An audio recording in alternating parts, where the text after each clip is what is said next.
Do you need something? Have a few minutes to talk? Very well. I had been recording a message for Kolyat. How are things going with him?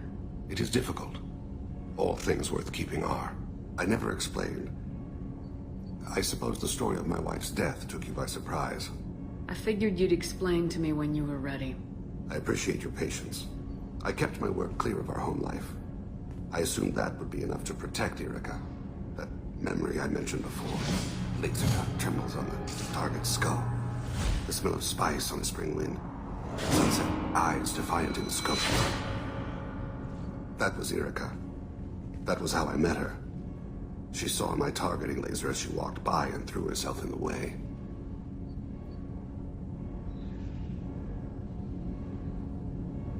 So how'd she go from blocking your shot to having your children? I had to meet her. The memory possessed and endowed me. I fell on my knees before her, begged her pardon. She introduced me to the world beyond my work. Eventually, she forgave me. Later, she loved me. I guess she impressed you. She woke me up. Her body trembles. Not fear. Indignation. Her mouth moves. How dare you? You and I trained to sacrifice ourselves to save others. How often does a civilian step in the way of a bullet to protect someone they've never met? I thought she was the goddess Urashu. She met my eyes through the scope, and my purpose faltered. When you talked to Kolyat, you said she died. I let myself become complacent. I thought Irikah and Kolyat were safe. I stayed away too long, and my enemies came for her.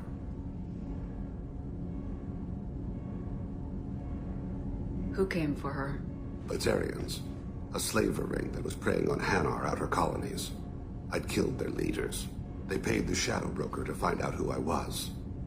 But they were afraid of me, so they went after her. You told Kolyat that you hunted her killers down. Irikah woke me up. When she passed, I returned to my battle sleep. My body hunted her killers, murdered them. I was taught to grant death quickly, cleanly, to minimize suffering. I let them linger. You were operating on instinct. By your own rules, you can't blame yourself. But I made the choice to hunt them. They're the only lives I've ever taken of my own choice. The only deaths on my own conscience. I haven't spoken about my wife. I don't think I ever have. I didn't have anyone left to tell it to. You're talking to your son again. That's huge. Don't lose sight of that by dwelling on should-have-beens. You are correct, of course.